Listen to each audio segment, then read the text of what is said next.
And welcome. It's always good to practice some things, so let's go ahead and just do another example testing a population standard deviation. Okay, and again, hopefully you're finding that the hypothesis testing concept is more or less the same here. We just have to recognize in each situation what the appropriate test statistic is. The process is more or less the same. In this example, past experience indicates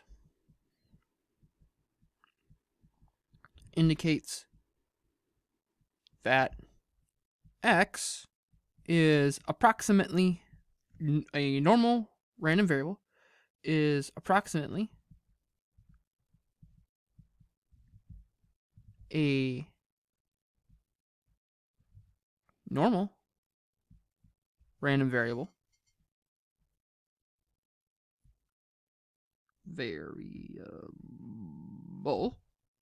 with standard deviation, population standard deviation sigma equal to 8. A random sample of 18 observations.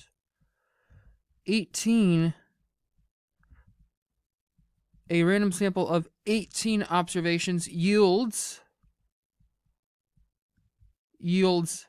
a sample standard deviation 5.79. 5.79. Remember, we can always compute, if we were given the actual 18 observations, right, we could always compute the sample standard deviation, right? It's the summed square differences, each observation minus the mean, square all those differences, and then for an unbiased estimator S, right, we divide by n minus 1.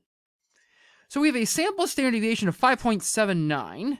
The past experience is sort of claiming the population standard deviation is 8. 5.79 is quite a bit lower than 8. So based on this sample, this is suggesting that possibly sigma, in fact, is less than 8. Let's test this hypothesis. Test this hypothesis at a significance level alpha equaling 5%. Test the hypothesis here. Past experience indicates that x is approximately normal with sigma equals 8. We have a random sample of 18 observations here, okay? So we're talking about the variance, so we're going to use a chi-square test statistic. And remember that with the chi-square statistic, we're always talking about the variance, not the standard deviation. Since sigma is 8 here, with sigma equal to 8, we're talking about a variance then of 64, right? Square the standard deviation to get to the variance. So we're testing a claimed variance of 64 versus the alternative contender that the variance then would be less than 64, right? Sigma less than 8 would be a variance less than 64. So that is the test at hand here. With a sample size of 18 observations, that is going to yield 17 degrees of freedom.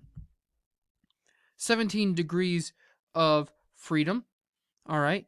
Now let's think about what we want to do here for our rejection region. Okay. Our rejection region, a more extreme statistic. We're talking about less than here at a 5%. Less than here at a 5%. So our rejection region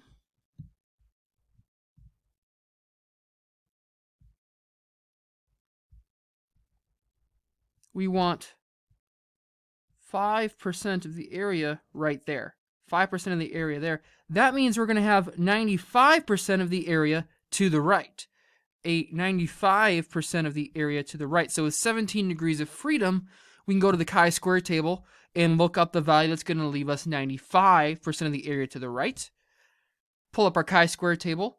Under 17 degrees of freedom, alpha 95%. That is 8.672.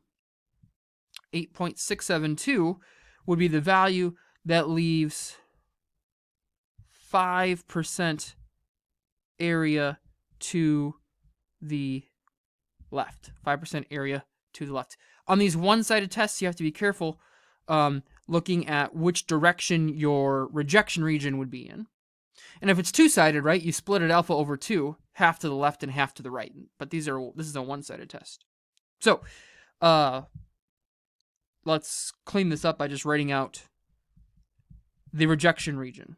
All that being said, at the end of the day, the important thing is that the rejection region is a chi-square value less than 8.672, right? So here's our 8.672. Right there. That's what we have. What is our test statistic based on this sample? Test statistic based on this sample of data. What is our chi-square value going to be? That is, let's clean that up. There we go. N minus 1 times the sample variance over the null variance. So we have 17. 5.79 is the sample standard deviation, so it's going to be 5.79 squared over the null hypothesis variance, which is 64. And so we run that through our calculator there, and we get 8.904.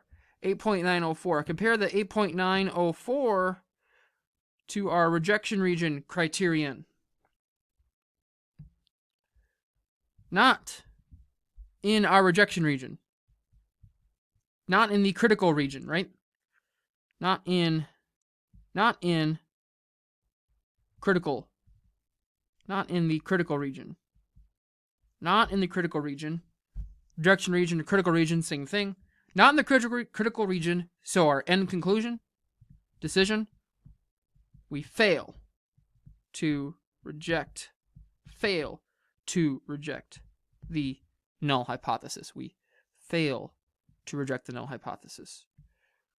Fail to reject the null hypothesis. Okay. What would the p-value be? P-value. So I'll just say no. P-value. A more extreme test statistic p-value would be approximately equal to. We'd have to go to the table and look up 8.904 in the table at 17 degrees of freedom. So we'll find the closest thing we can to that to get an approximation.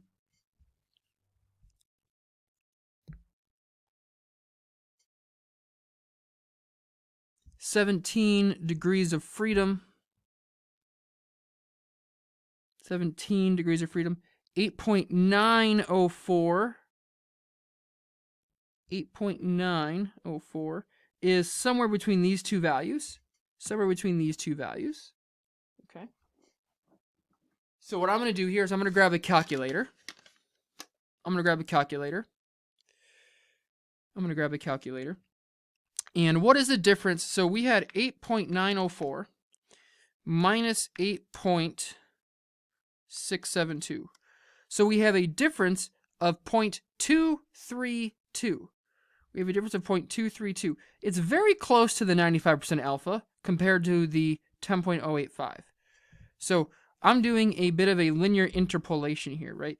I have a difference of 0.232. Let me just write that down real quick. Okay, now how far over there is that in this from here to here? Well, the total difference between 10.085 minus 8.672, the total difference is 1.413. 1.413. So what's that ratio equal to? 0.232 divided by 1.413. It is 16.4% of the way there. It is 16.4% of the way there. 0.164. 16.4. Okay. That means we're going to go 16.4% from this alpha to that alpha, which is a 5% gap. So 5 times 0.164 means we're going to move over 0.82. Is that right? Yeah, 0.82%. 0.82%. 0.82%. So 95 minus 0.82%.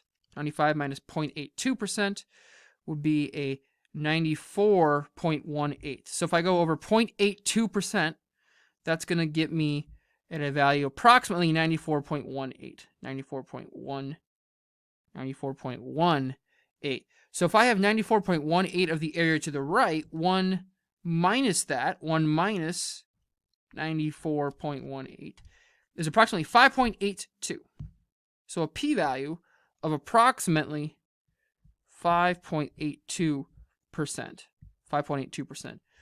All right. Alternatively, we could go look at a chi-squared calculator or a different table that would have more detailed answers to look at that. But it's just roughly 5.82%, which is outside of our 5% region here, outside of our 5% value. Okay. This is why, because the chi-square statistic, the p-values are oftentimes really hard to obtain from our table, we tend to really focus on this critical region idea, the rejection region idea, rather than just calculating p-values, because those can be hard to maybe do, right? All right, so that will do it for us here in this example. Of course, comments, questions, or concerns, post those in the discussion threads below, and we'll see you potentially in future videos.